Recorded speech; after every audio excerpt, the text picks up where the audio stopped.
আসসালামু আলাইকুম আমার প্রিয় বন্ধুরা, আপনারা সবাই কেমন আছেন? আশা করি আল্লাহর অশেষ রহমতে সবাই ভালো আছেন। আর দেখেন কি ভাগ্য, যতদিন বিল্ডিংটায় কাজ করেছে এতদিন প্রচণ্ড রোদ ছিল, আর এখন যেদিন ছাদ দিব ওই দিন বৃষ্টি হয়েছিল হালকা পাতলা। তারপরে যাক মাশাল্লাহ, আপনার ছাদটা কমপ্লিট হয়ে গেছে, এখন পানি দিয়ে রাখছে। ছাদটা কিন্তু অনেক সুন্দর হয়েছে। তারপর দেখেন আমরা চলে আসলাম আরেকটা ছাদে। এখানে আমি কবুতর লালন পালন করে। দেখেন 4টা কবুতরের বাচ্চা হয়েছে, আর ভিতরে 4টা ডিম আছে।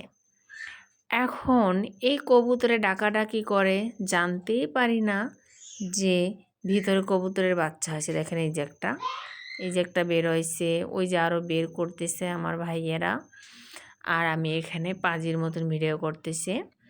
আর ভাবতেছি যে কবুতরের বাচ্চা খাবো খাবো করে। দেখেন এখন এই যে এর গায়ে কিন্তু লোমগুলো ভালোভাবে তুলে ফেলা যাবে না, তাহলে থেকে যায় চামড়ার ভিতরে। যার জন্য আমি বলতেছি যে আর একটু বড় হোক, আর 4-5 দিন যাক, তারপর না হয় কবুতর খাবো। আর এই কবুতর কিন্তু আমার শখের কবুতর, আমি অনেক শখ করে কিনছিলাম 4টা কবুতর। সেখান থেকে মাশাল্লাহ অনেক জোড়া হয়েছে, গ্রিজবাস কবুতর বলে ওইগুলো। তারপর আমি চলে আসলাম। দেখেন যে বৃষ্টি বর্ষায় যে কি অবস্থা। এদিকে আমাদের এখানে অলরেডি ধান কেটে রাখা হয়েছে, আর এই পাশে যে ঘেরটা দেখতেছেন, দেখেন কি অবস্থা।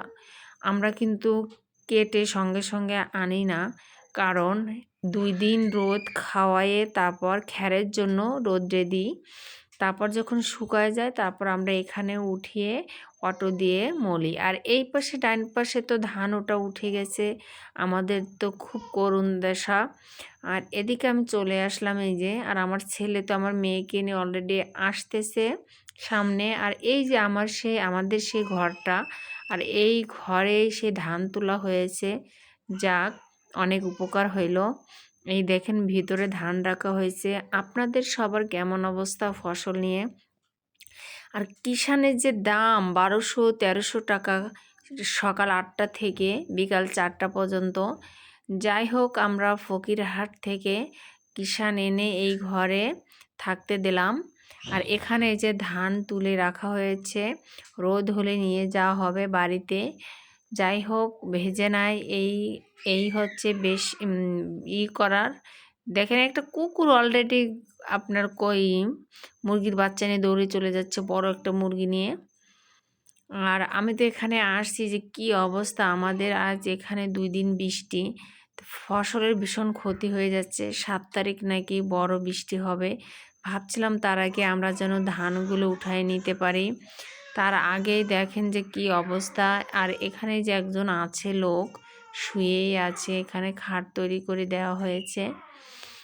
আর এদিকে আসতেছি, দেখেন এই যে আমাদের এই গাছটায় কিন্তু প্রচণ্ড আম হয়। এই যে প্রচণ্ড ভালোই পানি হয়েছে। যাই হোক, আল্লাহ করতেছি।